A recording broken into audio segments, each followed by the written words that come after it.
දවසේ පුවත විල්පත්තු ආශ්‍රිත රක්ෂිත වනාන්තර සංරක්ෂිත වනාන්තර බවට පත් කරමින් ජනාධිපතිවරයා පසුගියදා අත්සන් කළ ගැසට් පත්‍රයට මුවා වී ඇතමුන් ජාතිවාදය වැපිරීමේ උත්සාහයක නිරත වන බව අමාත්‍ය දයාසිරි ජයසේකර මහතා පවසනවා.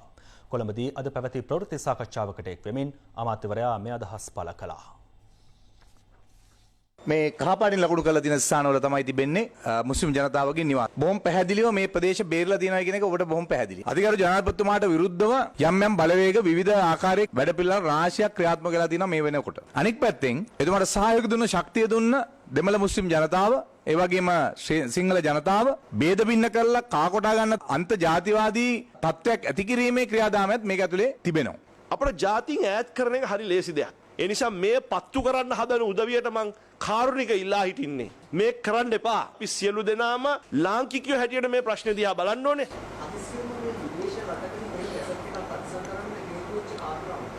රුසියාවේ අත්සන් කරාද නැද්ද කියන එක ප්‍රශ්නයක් නෙමෙයි අත්සන් කරා. අසං කරා. දැන් ඊළඟ දායර රුසියාවේ වැඩිමල් පුටින් මහත්තයා කිව්වා කියලා මේ අත්සන් කරන්න කියලා.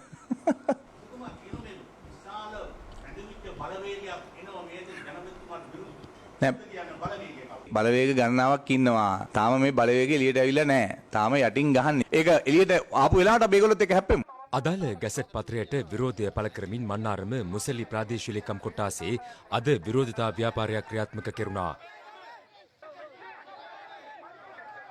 මේ අතර අදාළ ගැසට් පත්‍රය පිළිබඳව මුස්ලිම් නියෝජිතයින්ගේ සහභාගීත්වයෙන් ජනාධිපති ලේකම් කාර්යාලයේදීද අද විශේෂ සාකච්ඡාවක් පැවැත්වුණා. මුසලි ප්‍රාදේශීය ලේකම් කොට්ටාසිය අයිති ඉඩම් වනරක්ෂිතයට ගැසට් කරා 2012 ජූලි වර්ෂයේදී ඊයේ පෙරේදා අක්කර් ලක්ෂයක් වනරක්ෂිතයට ගැසට් කරලා තිබුණා. අපෝ මේ ගැසට් දෙකම විඩ්‍රෝ කරලා සාධාරණකේ ජනතාවට ඉටු කරන්න කියලා ඉල්ලීමක් ගැන සාකච්ඡා කරන්න ජනාධිපති ලේකම්තුමා ඇතුළු දිසාපතිතුමාලත් එක්ක සාකච්ඡා කරලා පැහැදිලි කරලා ආවා. අනිවාර්යෙන් සාකච්ඡා කරනවා. විල්පත්තු ආශ්‍රිත රක්ෂිත වනාන්තර සංරක්ෂිත ලෙස ගැසට් කිරීම පිළිබඳව පූජ්‍ය පාහියංගල ආනන්ද සාගර හිමියන්ද මෙලෙස අදහස් පළ කළා. නිසාත් බදුද්දීන් අසස්සාලි වගේ අයගේ නවතම රංගනය තමයි දිගින් දිගට මිනිස්සු කුලප්පු කරමින් අති දැවැන්ත මිත්‍යාවක් මේ වෙනකොට පතුරවමින් තියෙනවා. එහෙම කිසි දෙයක් වෙලා නැහැ. නම් කරපු සංරක්ෂිත වනාන්තර පද්ධතිය ජාතික වනෝද්‍යානට එකතු කරන්න කියලා අපි ජනාධිපතිතුමාගෙන් ඉල්ලා සිටිනවා. හිරු CIA වැඩසටහන තුලින් තමයි මේ පාරිසරික පස්සේ දිගින් දිගටම සාකච්ඡා කරේ. එතුමාලගේ කාර්යභාරය නිසා තමයි අපට මේ සමාජ විප්ලවය මේ පාරිසරික විප්ලවය කරන්න පුළුවන් වුණේ.